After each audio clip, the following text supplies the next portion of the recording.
Fala pessoal, beleza? Eu queria falar hoje sobre as ansiedades da alma, sobre preocupação.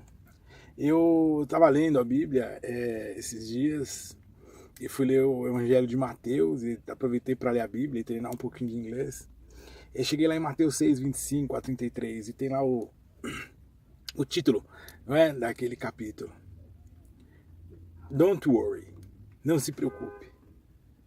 E lá Jesus fala exatamente isso, olha, ele começa falando o seguinte, que ninguém pode servir a dois senhores, não é? Porque vai agradar um e desagradar outro e vice-versa. Ninguém pode servir ao dinheiro ou servir a Deus. E ele continua falando que a gente não tem que ficar preocupado com nada, com o que a gente vai comer, com o que a gente vai vestir. Ele usa o exemplo das aves que voam, que elas não plantam, que elas não colhem, mas que o Senhor as sustenta, não é? As sustenta e elas voam e elas têm liberdade para ir e para vir e elas estão tranquilas, porque no momento que elas têm fome, elas vão até aonde elas sabem que tem a comida e elas comem e continuam o seu caminho. Ele fala sobre a roupa, né? Que a gente fica preocupado às vezes com o que a gente vai vestir, com as preocupações do cotidiano, as preocupações com relação àquilo que nós precisamos e que o dinheiro pode comprar. E aí ele usa o exemplo de Salomão. Olha, nem Salomão, quando ele estava mais rico, na fase mais top dele, ele se vestiu como uma flor,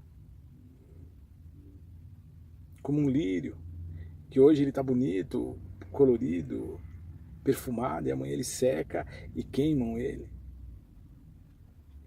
E aí ele conclui dizendo o seguinte, que a nossa preocupação, a preocupação do cristão, a preocupação daquele que entregou a vida a Cristo e coloca um propósito de viver para ele, tem que estar em buscar o reino de Deus e a sua justiça. E todas as demais coisas serão acrescentadas. Mas o que é o reino de Deus? O reino de Deus é a igreja? O que é o reino de Deus? No Novo Testamento, mais de 100 vezes é falado sobre o reino de Deus. Jesus ele fala exaustivamente sobre o reino de Deus. Sobre a igreja ele fala 3 ou 4 vezes. A igreja não é o reino de Deus. Estar na igreja, assistir a culto, servir à igreja, não é buscar o reino de Deus. Eu não estou aqui falando contra a igreja de forma alguma. A igreja é um canal, é uma ferramenta, é uma estrutura e talvez a mais eficaz para apresentar ao mundo o reino de Deus e orientar o indivíduo no caminho para se apropriar do reino de Deus. Jesus ele fala isso, ele fala que nós precisamos nos apropriar do reino de Deus. O reino de Deus ele é tomado à força. A palavra de Deus ela fala. O reino de Deus, ele tem a ver com a autoridade. Jesus, ele veio religar ao homem ao Deus, e religando o homem a Deus, ele veio dar condições ao homem de viver a vida para que o homem foi criado. Que está lá em Gênesis. O homem foi criado para se relacionar com Deus, o homem foi criado para exercer o domínio sobre a obra criadora de Deus, sobre as aves, sobre os animais, sobre as plantas. O homem foi criado para ter autoridade e para estar numa ligação direta com Deus. Cristo religa o homem a Deus. E quando nós aceitamos a Jesus como nosso Senhor e Salvador, entregamos nossa vida a Ele e nos comprometemos a realmente matar em nós o velho homem e viver a vida segundo aquilo que Cristo propõe, nós estamos aptos para nos apropriar do reino de Deus. E nós devemos buscar incessantemente isso.